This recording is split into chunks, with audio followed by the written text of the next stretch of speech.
The Truman Doctrine, delivered by Harry S. Truman on March 12 of 1947 in front of a joint session of Congress. Mr. President, Mr. Speaker, members of Congress of the United States, the gravity of the situation which confronts the world today necessitates my appearance before a joint session of Congress. The foreign policy and the national security of this country are involved. One aspect of this present situation which I present to you at this time for your consideration and decision concerns Greece and Turkey. The United States has received from Greek government an urgent appeal for financial and economic assistance. Preliminary reports from the American Economic Mission now in Greek and reports from the American ambassador in Greece incorporates the statement of the Greek government that assistance is imperative if Greece is to survive as a free nation. I do not believe that the American people and the Congress wish to turn a deaf ear to the appeal of the Greek government.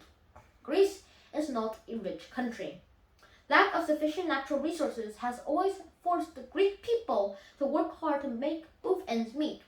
Since 1940, this industrious, peace-loving country has suffered invasion, 4 years of cruel enemy occupation, and bitter internal strife. When forces of liberation entered Greece, they found that the retreating Germans had destroyed virtually all of the railways, roads, port facilities, communication, and the merchant marine. More than 1,000 villages had been burned. 85% of the children were tubercular. Livestock, poultry, and draft animals had almost disappeared. Inflation had wiped out particularly all of the savings. As a result of these tragic conditions, a militant minority exploiting human want and misery was able to create practical and political chaos, which until now has made economic recovery impossible. Greece is today without funds to finance the importation of those goods which are essential to bear subsistence. Under these circumstances, the people of Greece make progress in solving their problems of reconstruction. Greece is in desperate need of financial and economic assistance to enable it to resume purchases of food, clothing, fuel, and seeds. These are indispensable for the subsistence of its people and are obtainable only from abroad. Greece must have to help the import the goods necessary to restore internal order and security, so essential for economic and political recovery. The Greek government has also asked for the assistance of experienced American administrators, economists, and technicians to ensure that the financial and other aid given to Greece shall be used effectively in creating a stable and self-sustaining economy and in improving its public administration. The very existence of the Greek state today is threatened by the terrorist activities of several thousand armed men, led by communists who defy the government's authority at a number of points, particularly along the northern boundaries.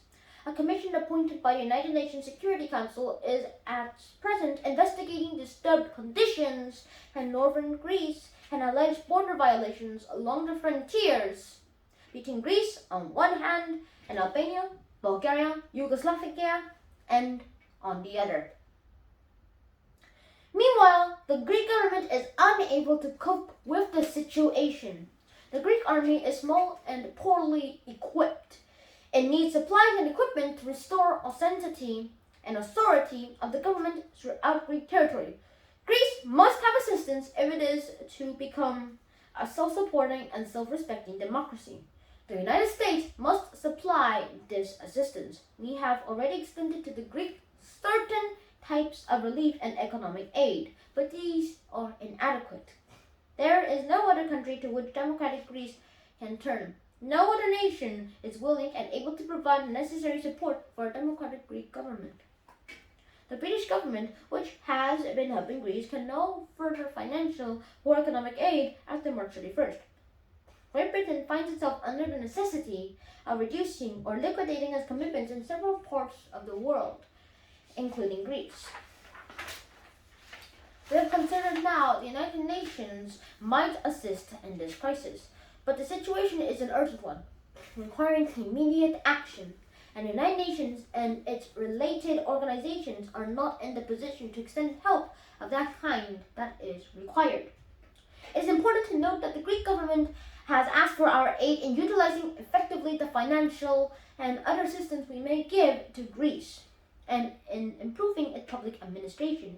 It is one of the utmost importance that we supervise the use of any funds made available to Greece in such a manner that each dollar spent will count toward making Greece self-supporting and will help to build an economy in which a healthy democracy can thrive. No government is perfect. One of the chief virtues of democracy, however, is that its defects are always visible and under democratic processes can be pointed out and corrected. The government of Greece is not perfect. Nevertheless, it represents 85% of the government of Greece Parliament, who were chosen in an election last year. Foreign observers, including 692 Americans, considered this election to be fair expression of the views of the Greek people. The Greek government has been operating in an atmosphere of chaos and extremism. It has made mistakes. The extension of aid by this country does not mean that the United States condones everything that the Greek government has done or will do.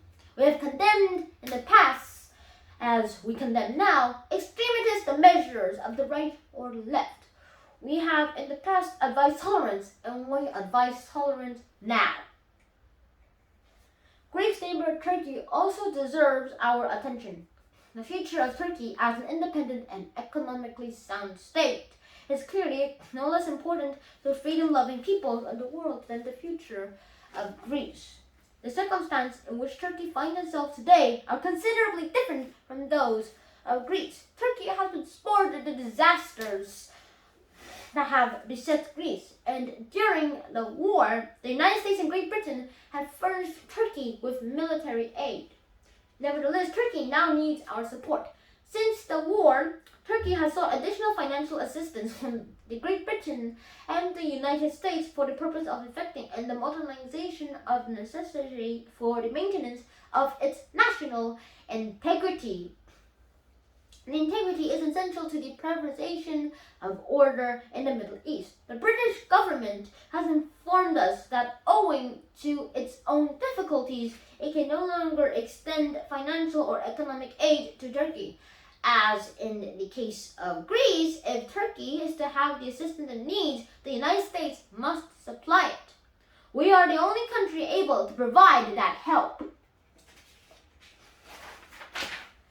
I am fully aware of the broad implications involved if the United States extends assistance to the Greece and Turkey, and I shall discuss these implications with you at this time. One of the primary objectives of the foreign policy of the United States is in the creation of conditions in which we and other nations will be able to work into a way of life free from coercion. This was a fundamental issue in the war with Germany and Japan. Our victory has won over countries which sought to impose their will and their way of life upon other nations. To ensure the peaceful development of nations free from coercion, the United States has taken a leading part in establishing the United Nations. The United Nations is designed to make possible lasting freedom and independence for all its members. We shall not realize our objectives, however, unless we are willing to help free people to maintain their free institutions and their national integrity against aggressive movements that seek to impose upon their totalitarian regimes. This is no more than a frank recognition that totalitarian regimes imposed upon free peoples by direct or indirect aggression undermine the foundations of international peace and hence the security of the United Nations and the states. The people of a number of countries of the world have recently had totalitarian regimes forced upon them against their will. The government of the United States has made frequent protests against coercion and intimidation in violation of the Yalta Agreement in Poland, Romania, and Bulgaria. I must also state that in a number of other countries, there have been similar developments. At the present moment in world history, nearly every nation must choose between alternative ways of life. The choice is too often not a free one.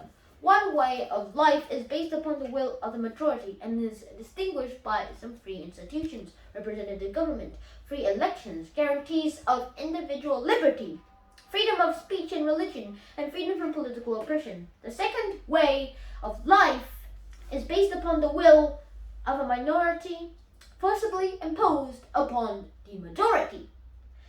It relies upon terror and oppression, a controlled press and radio, fixed elections, and suppression of natural and personal freedoms. I believe that it must be a policy of the United States to support free peoples who are resisting attempted subjugation by armed minorities or by outside pressures. I believe that we must assist free peoples to work out their own destinies in their own way. I believe that our help should be primarily through economic and financial aid, which is essential to economic stability and orderly political processes.